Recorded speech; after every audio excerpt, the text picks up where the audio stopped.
যি গ'ল গ'ল আৰু তাক লৈ কেতিয়াও চিন্তা কৰি নাথাকিব। যি আপোনাৰ জীৱনৰ পৰা গুচি গৈছে ইতিমধ্যে সেই অতীত আকৌ ঘূৰি আহিব আপোনাৰ জীৱনত, তাৰপাছতহে আপুনি আকৌ সুখী হ'ব পাৰিব। সেই কথাটো আপুনি কেতিয়াও ভাবি নাথাকিব। যি গ'ল সেয়া গ'ল, তাক লৈ চিন্তা কৰি নাথাকিব, আপুনি আগুৱাই যাওক, যাক আমি কি কওঁ মুভ অন কৰা বুলি পেলাই কওঁ।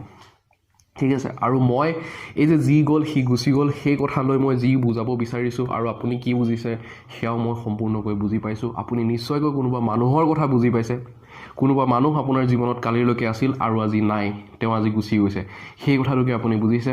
কিন্তু মই কেৱল সেই কথাটোকে কভাৰ আপ কৰিবলৈ বিচৰা নাই, আৰু সেইবাবে আহক তেতিয়াহ'লে এই বিষয়টো সম্পৰ্কে আমি আলোচনা কৰোঁ। নমস্কাৰ, মই হিমাংক কাকতি আৰু আপোনাক মোৰ চেনেলটোলৈ স্বাগতম জনাইছোঁ।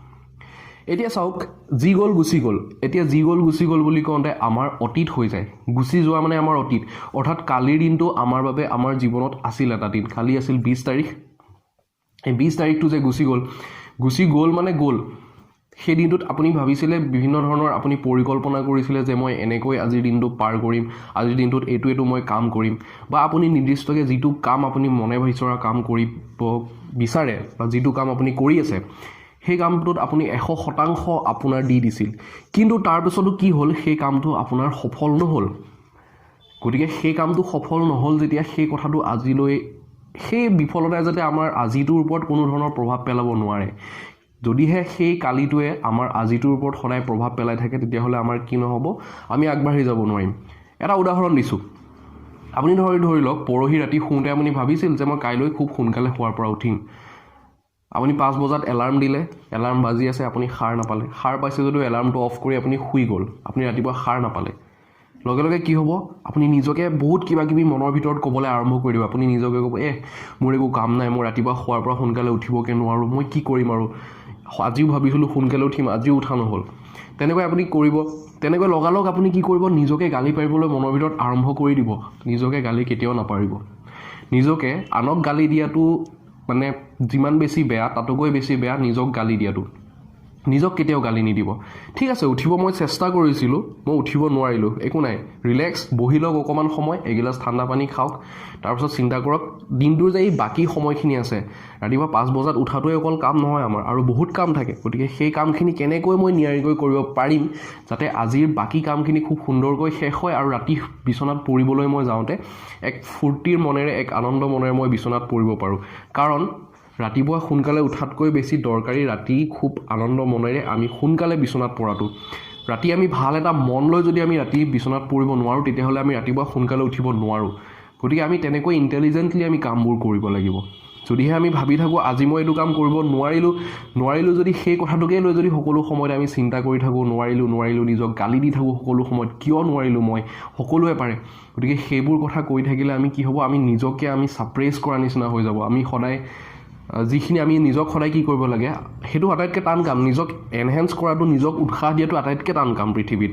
আমি আনক উৎসাহ দিব পাৰোঁ, আমি আনক উপদেশো দিব পাৰোঁ, কিন্তু নিজক কথাবোৰ কৈ থকাটো, নিজক উৎসাহ দি থকাটো সকলো সময়তে বিৰাট ডাঙৰ এটা সমস্যা আমাৰ বাবে, আৰু সদায় সেইটো সকলোৰে বাবে সম্ভৱ নহয়। গতিকে সকলো সময়তে নিজক উৎসাহিত কৰি থাকক। সেইবাবে কৈছোঁ যি গ'ল গুচি গ'ল। আৰু এতিয়া আহিছোঁ আপুনি যিটো ভাবিছে মানুহৰ কথা, একো নাই, কোনোবা গৈছে যাব পাৰে, ঠিক যেনেকৈ সময়বোৰ গুচি যায়, কালিৰ দিনটো গুচি গ'ল, আজিৰ দিনটো গুচি যাব অলপ সময় পাছত, এই বছৰটো 2020 বছৰটো গুচি যাব। 2020 বছৰটোত আপুনি নিশ্চয়কৈ বহুতো পৰিকল্পনা কৰি লৈছে, মই এনেকুৱা কৰিম তেনেকুৱা কৰিম, সেইবোৰ হয়তো নহ'ব, সেইবোৰ সফল নহ'বগৈ, একো নাই, গৈ থাকিব দিয়ক। কিন্তু তাৰ মাজতে আপুনি সৰুকৈ কিছুমান এনেকুৱা ষ্টেপ ল'ব লাগিব, যিবিলাক ষ্টেপে আপোনাক আগলৈ লৈ যাব। একেদিনতে একোৱেই নহয়। আপুনি ৰাতিপুৱা যদি 5 বজাৰ পৰা উঠিম বুলি ভাবিছে, তেতিয়াহ'লে 7 বজাৰ পৰা আৰম্ভণি কৰক। এদিন 7 বজাত উঠক, তেনেকৈ দুদিনমান, তাৰপাছত 7:30 বজাত, 6:30 বজাত উঠক, তাৰপাছত 5 বজাত, তেনেকৈ লাহে লাহে আহিব। একেদিনাখনে আপুনি 5 বজাত হয়তো উঠিব নোৱাৰে। আপুনি 5 বজাত উঠিম বুলি ভাবি যদি আপুনি 6:30 বজাতো শোৱাৰ পৰা বিচনাৰ পৰা উঠিব পাৰিছে, তেতিয়াহ'লে আপুনি নিজকে উৎসাহ দিয়ক, বাহ, মই অইন দিনাতকৈ অন্ততঃ 1.5 ঘণ্টা আগতে উঠিব পাৰিছোঁ আজি। সেইটো মোৰ বাবে আটাইতকৈ ভাল কথা। সেইখিনিৰ বাবে নিজক উৎসাহিত কৰি যাওক। কেৱল সেইটো বুলিয়ে নহয়, বিভিন্ন কাম থাকে, সকলোৰে কামৰ ফিল্ডবোৰ বেলেগ বেলেগ, সকলোৰে ক্ষেত্ৰবোৰ বেলেগ বেলেগ, সেইমতে সকলোৱে কৰি গৈ আছে কামবোৰ। গতিকে সেই ক্ষেত্ৰত আপুনি কালিৰ দিনটোত যিমানখিনি আপোনাৰ এফৰ্ট দিছে, নিজৰ ফালৰ পৰা যিমানখিনি কাম কৰিছে, গতিকে সেইখিনি লৈ পেলাই আপুনি যদি সফল হোৱা নাই, তাক লৈ বেছি আপুনি দুচিন্তাত নপৰিব। মাত্ৰ সেই আপুনি যে এফৰ্ট দিব পাৰিছে, আপুনি যে নিজৰ ফালৰ পৰা চেষ্টা কৰিছে, সেই চেষ্টাখিনিৰ কাৰণে আপোনাৰ কিমানখিনি লাভ হৈছে, কিমান নতুন কথা আপুনি শিকিব পাৰিছে, সেই কথাটো আপুনি সদায় মন কৰি যাওক।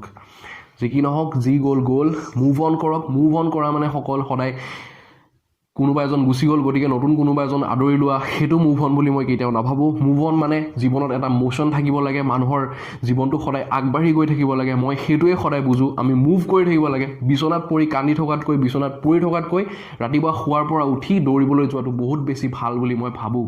হেতেলি এৰি থৈ গুচি যাওক ক'ৰবালৈ খোজকাঢ়িবলৈ, সেইটো আটাইতকৈ ভাল। কিন্তু যদি আমি একে ঠাইতে ৰৈ থাকোঁ, একে ঠাইতে ৰৈ চিন্তা কৰি থাকোঁ কি হ'ব কি নহ'ব, তেতিয়াহ'লে একো নহ'ব। কিবা এটা কৰিব হ'লে আমি কি কৰিব লাগিব? মুভ অন কৰিব লাগিব। তাৰমানে আমি মোশ্যনত আহিব লাগিব। তাৰমানে এই ভুলটো আপোনাৰ মনৰ পৰা ভাঙিব লাগিব যে কোনোবা গুচি গ'ল, আন কোনোবাক লৈ আমি আগবাঢ়ি যাওঁ। That is not move on.